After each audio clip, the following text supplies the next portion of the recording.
सत्ता हो या विपक्ष हो, जब तक मुसलमानों का नाम नहीं लेंगे तब तक इनकी राजनीति रोटी सेकाएगी ही नहीं। इसका जीता जाता उदाहरण है कि आज के बिहार में हिंदुस्तान पेपर के फर्स्ट पेज पर यह न्यूज़ छपा है और एक तरफ मुसलमानों के हितैषी बनने वाले, मुसलमानों का वोट ले करके मुसलमानों पे राजनीति करने वाले और धोखा देने वाले, मुस्लिम को आरक्षण मिलनी चाहिए, लेकिन आरक्षण का आधार धर्म नहीं बल्कि सामाजिक पिछड़ापन होता है। नरेंद्र मोदी तो आरक्षण और संविधान को ही ख़त्म करना चाहते हैं। हम तो शुरू से आरक्षण के पक्ष में रहे हैं, मंडल कमीशन हमने लागू कराया। ये लालू जी कहते हैं, बिहार के नेता हैं, पूर्व मुख्यमंत्री रहे 15 साल। ये मुसलमानों को आरक्षण देने की बात कर रहे हैं और मुसलमानों को टिकट बहुत कम अपने पार्टी से देते हैं, जिसका जीता जाता लोकसभा में।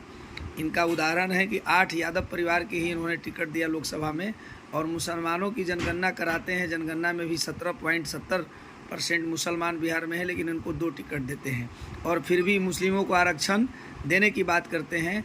और इन्हीं के साहबजादे पूर्णिया में जब इलेक्शन की सभा करते हैं तो एक तरफ इंडिया को वोट अगर नहीं देते हैं, बीमा भाई इनके कैंडिडेट को, तो एक तरफ ये कहते हैं कि एनडीए को ही वोट कर दीजिए। यानी ये कितने मुसलमान के पक्ष में हैं, ये आप समझ सकते हैं। अब आइए सत्ताधारी माननीय प्रधानमंत्री देश के नरेंद्र मोदी जी, चारा घोटाले के आरोपी को जमानत पर बाहर है, मुसलमानों के लिए आरक्षण की वकालत कर रहा है। इस नेता ने मुसलमानों को आरक्षण का समर्थन कर इंडी गठबंधन के इरादे जता दिए हैं। कांग्रेस ने शुरू से ही डॉक्टर अंबेडकर का विरोध किया और अब उनके बनाए संविधान के खिलाफ भी जा रही है। अब कितने अंबेडकर को मानते हैं देश के प्रधानमंत्री, ये सबको पता है। और ये भी बिना मुसलमानों का नाम लिए इनकी भी राजनीति रोटी नहीं सेकी जाती है। यानी इस देश में जो भी कार्य होगा, सत्ता में बैठेगा और सत्ता से जो गिरेगा वो मुसलमान के बदौलत ही गिरेगा। लेकिन अभी तक मुसलमान को ये पता नहीं है कि उनकी औकात और उनकी पावर क्या है। सिर्फ गुमराह होते आए हैं और पक्ष के भी लोग और विपक्ष के भी लोग खूब आसानी से मुसलमानों को बेवकूफ़ बना करके इलेक्शन जब आती है तो लोभ लालच दिखा करके, डर दिखा करके वोट लेने का काम करती है, जिसका जीता जागता सबूत आप ये दोनों पक्ष और विपक्ष के नेताओं का आप पेपर न्यूज़ में देख सकते हैं। मुसलमानों की जो स्थिति है, कोई पार्टी हो मुसलमानों के हितैषी इस देश में नहीं है और न कभी होगा। सिर्फ इनको वोट चाहिए। और ख़ास करके जो विपक्ष के नेता हैं, माननीय श्री लालू प्रसाद जी या कांग्रेस के नेता हैं, अब तो समाज में और पीछे खाने से ये भी खबर आ रही है कि अब तो मुसलमानों को खुलेआम ठगना शुरू कर दिए हैं।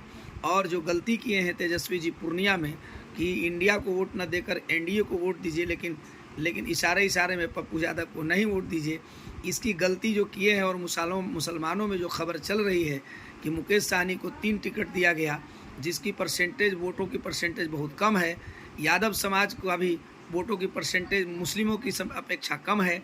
मुस्लिमों की आबादी बिहार में 17.70 है, जिनका जनगणना 17 महीना सरकार चलाने वाले माननीय तेजस्वी यादव जी ने ही कराया है। उसके बाद भी मुसलमानों को इन्होंने 2 टिकट दिया है। तो आप इससे समझ सकते हैं कि और यादव परिवार को 8 टिकट दिया है। तो आप समझिए कि इन्होंने क्या गलती किया है। और उतना ही नहीं, पूर्णिया में माननीय तेजस्वी यादव जी एक निर्दलीय उम्मीदवार को हराने के लिए ये अपने बीमा भारती को अगर वोट देने की बात करते हैं कि अगर इनको नहीं देंगे तो इससे बढ़िया एनडीए को दे देना, लेकिन तीसरे जगह वोट मत देना।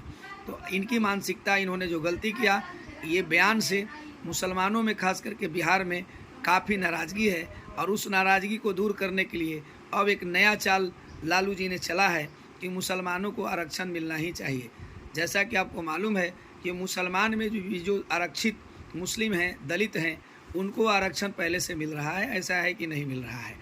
विशेष आरक्षण मुसलमानों को जो फॉरवर्ड है, जिसको नरेंद्र मोदी जी ने जो पास किया, उसमें सभी धर्म और सभी जात के लोग को 10% फॉरवर्ड, मुसलमान हो या हिंदू हो, सबके लिए 10% आरक्षण बनाया गया है।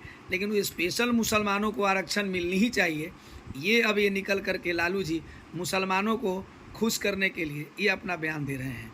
तो इससे मुसलमानों को इस देश में, इस राज्य में समझना होगा कि कि आपका असली नेता कौन है और आपका असली पार्टी कौन है जो आपके लिए रियल में काम करता है और नहीं करता है, और ऐसे पक्ष और विपक्ष के नेताओं के साथ आपको रहना चाहिए कि नहीं रहना चाहिए, ये तो समय अब विधानसभा में भी बताया, मुसलमान लोग बताएंगे।